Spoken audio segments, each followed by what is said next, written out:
नमस्कार आदाब, मैं विक्राम और आप देख रहे हैं हिंद वॉइस। हमारे साथ मौजूद हैं फिर से एक नए एपिसोड में एडवोकेट जाहिद ताज।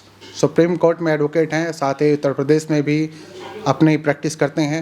उनके पास आज एक बहुत अहम मुद्दा आया है जो कि आपने थंबनेल में पढ़ा होगा कि यूपी में एक बड़ी धांधलेबाजी सामने आई है, जिसमें खुद यूपी के एक मंत्री ने जाँच बैठाई है।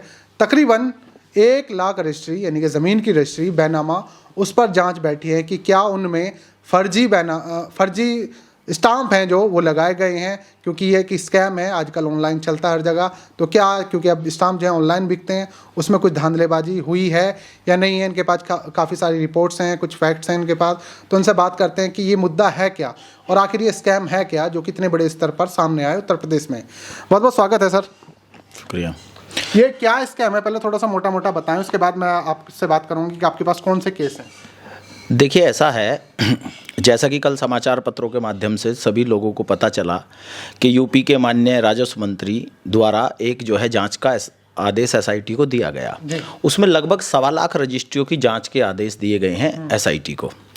तो उसमें जो जांच है वो मुख्य रूप से क्या, ये कह लीजिए जो कोर इशू है वो ये है कि उन रजिस्ट्रियों में जो स्टाम्प ड्यूटी पेड की गई है वो असली है कि नकली है स्टाम्प पेपर।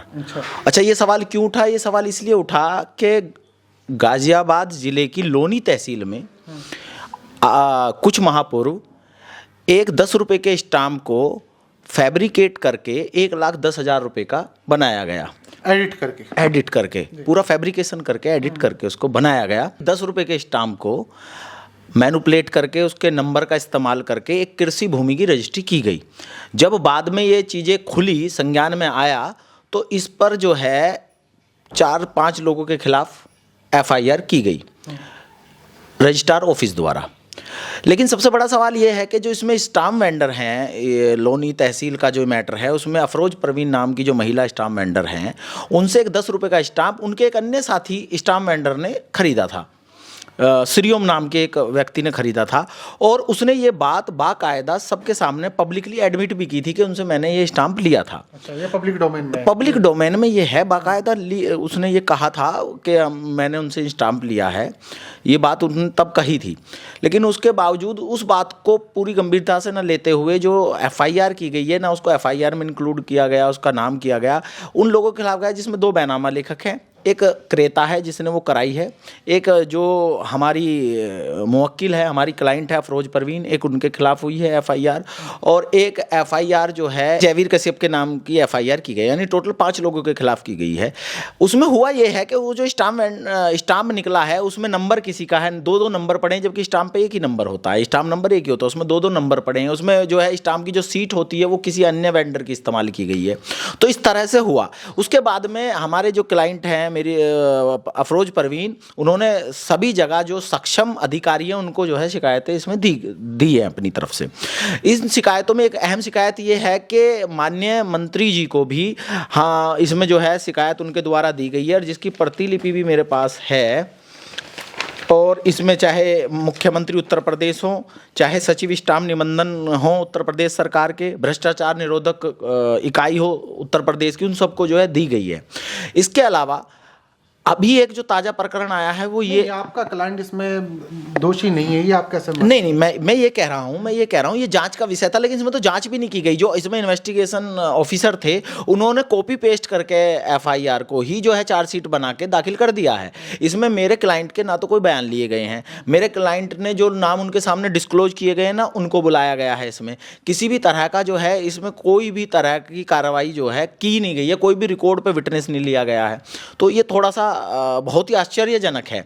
और इसमें चूंकि ऑफिस के द्वारा कार्रवाई की और रजिस्ट्री को जो है स्टाम्प को सर्टिफाइड करने की जो जिम्मेदारी है वो रजिस्ट्रार ऑफिस के बाबुओं द्वारा, रजिस्ट्रार द्वारा की जाती है। वो इसीलिए उनको बाकायदा उसको चेक करके लोग करते हैं उसको। एक इसी तरह की सिमिलियर एफआईआर अभी एक जो है हनीफ नाम के व्यक्ति द्वारा की गई है, जिसमें उनके द्वारा भी यही आरोप लगाया गया है कि उनकी जो रजिस्ट्री की गई है उस पर जो है स्टाम्प नंबर की गड़बड़ी है, उस रजिस्ट्री में उनके नाम का नहीं है, स्टाम्प उनके नाम का नहीं, स्टाम्प अन्य के नाम का है और रजिस्ट्री उनके नाम कर दी गई है। यानी कि रजिस्ट्री क्रेता वो है लेकिन स्टाम्प पे नाम किसी अन्य व्यक्ति का है। और एक और इसमें जो बात है वो ये है कि इस रजिस्ट्री को भी करने वाले वही 2 बैनामा लेखक हैं, जो बैनामा लेखक मेरे क्लाइंट पर जो आरोप है 10 रुपये के स्टाम्प देने का, जिसमें 1,10,000 रुपये का किसी ने भी फैब्रिकेट करके जो रजिस्ट्री की गई है वो वही स्टाम्प वही जो है बैनामा लेखक इस प्रकरण में भी, इस FIR में भी है। तो सबसे बड़ी बात यह है कि हमारी शिकायत के बाद माननीय मंत्री जी द्वारा जो जांच बैठाई गई है, और ये बहुत अच्छा है, ये बहुत अच्छा, क्योंकि गाजियाबाद जो है उत्तर प्रदेश में सबसे ज़्यादा राजस्व देने वाला जिला है। और इसमें जो है इस तरह की अभी पिछले दिनों जो है वो आपने देखा होगा पावर ऑफ अटॉर्नी जो है वो भी बंद कराई गई है सरकार द्वारा, जो सबसे ज़्यादा जिला गाजियाबाद में हो रही थी। लेकिन ये बहुत ही महत्वपूर्ण चीज़ है कि अब जाँच होगी तो जाँच में ये आएगा कि भाई इस तरह के और भी प्रकरण हो सकते हैं। इसमें जो है निर्दोष लोगों को फंसाया जाता है, किसी भी स्टाम्प वेंडर से 10 रुपये का 100 रुपये का स्टाम्प लेकर के उनके नंबर को इस्तेमाल करके, उनके जो स्टाम्प नंबर है उनको इस्तेमाल करके इस तरह का और भी प्रकरण हो सकते हैं। इस मामले में इससे इनकार नहीं किया जा सकता। इस मामले को लेकर हम माननीय उच्च न्यायालय इलाहाबाद भी जा रहे हैं।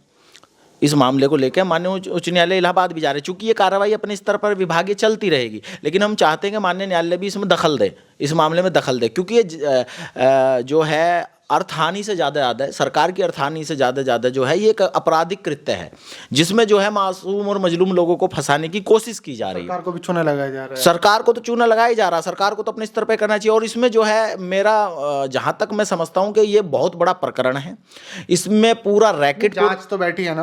हाँ, तो नहीं, सरकार ने इसका गंभीरता से लिया है, सरकार ने इसे गंभीरता से लिया है। मैं आपको दिखा तो रहा हूँ, ये देखिए ये कंप्लेंट जो हमने दी है। तो आप मानने कोई ऐसा गैंग है जो स्टाम्प वेंडरों से स्टाम्प सस्ते खरीदता है और उन्हें महंगे एड करके? नहीं, सस्ते नहीं खरीदता है, पूरा ऐसा कोई नेक्सस चल रहा है, पूरा एक नेक्सस है इनका कि ये किसी भी स्टाम्प वेंडर से कहीं राह चलते। देखिए स्टाम्प वेंडर स्टाम्प बेचने के लिए बैठा है, आप जाएंगे उससे क्योंकि जो स्टाम्प बेच रहा है वो तो फैब्रिकेट करेगा नहीं, वो इतना बेवकूफ़ नहीं है कि अपना ही स्टाम्प नंबर डालेगा अपने स्टाम्प में। और अच्छा एक और बात है कि जिन लोगों ने रजिस्ट्रियाँ कराई हैं, इन रजिस्ट्री में उन स्टाम्प वेंडर से तो ली नहीं गई है जिनको आमतौर पर होता क्या है कि जो वकील रजिस्ट्री का कार्य करते हैं उनके सबके स्टाम्प वेंडर अपने ज़्यादातर होते हैं और एक बंधे हुए स्टाम्प वेंडर होते हैं।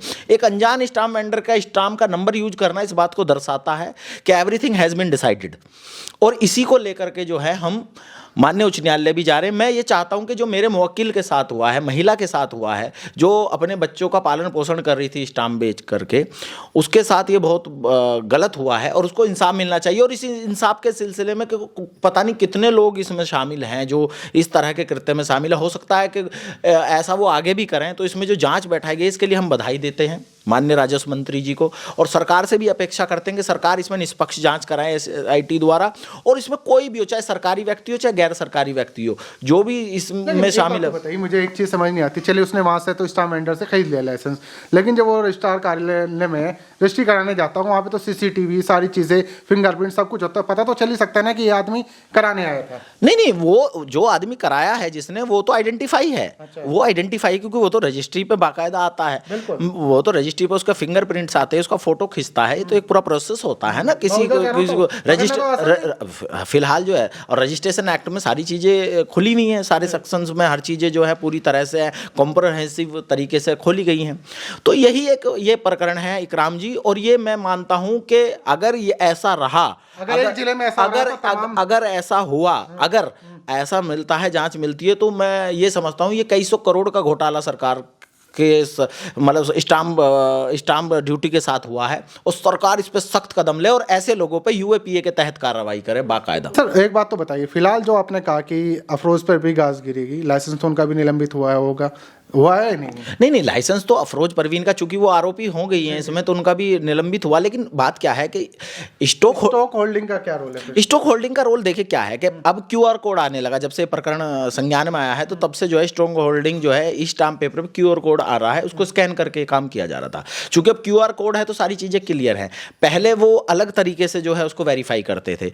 स्टॉक होल्डिंग चूंकि अपने आप में जो है वो सरकार के लिए काम करती है, सरकारी संस्था। मेरा मानना तो यह है कि स्टॉक होल्डिंग के कुछ अधिकारियों को भी इसमें जांच में लिया जाए, क्योंकि स्टॉक होल्डिंग की जो इस पूरे प्रकरण में जो जिस तरह की कार्रवाई रही है वो भी संतोषजनक नहीं है और वो भी संदिग्धता के दायरे में है। जी, बहुत बहुत शुक्रिया जाहिद भाई। एक ऐसे मामले में आज हमने इनसे बात की है जो हाल फिलहाल राजस्व विभाग के जो मंत्री हैं उन्होंने घोषणा की थी कि यूपी में इस तरह की कुछ एक्टिविटी हो रही है, स्कैम हो रहा है और जितने भी स्टाम्प हैं उसको लेकर रजिस्ट्रियों पर रोक जांच बैठाई गई है। तकरीबन 1.25 लाख रजिस्ट्री बता रहे हैं जाहिद भाई, और ये अकेले गाजियाबाद में इस तरह के मामले चल रहे हैं, क्योंकि गाजियाबाद दिल्ली से लगता हुआ एरिया, तो हमने सोचा कि पहले शुरुआत यहीं से करें। ये मामला जैसे हमारे संज्ञान में आया और जाहिद भाई के पास ये केस भी मौजूद था, तो इसमें सारे अपडेट मिलेंगे आगे भी इसमें जो भी कार्रवाई होती है इस मामले को लेकर, क्योंकि उत्तर प्रदेश इतना बड़ा स्टेट है और अगर वहाँ पर ये चीज़ें हो रही हैं तो ये मामला करोड़ों अरबों रुपए का हो सकता है। तो योगी सरकार ने फिलहाल जांच बैठाई है, देखते हैं जांच में क्या निकलता है। आप लोग हिंद वॉइस देखते रहें, चैनल को सब्सक्राइब करें। किसी और एपिसोड में जाहिद भाई से मुलाकात होगी, तब तक के लिए दीजिए इजाज़त।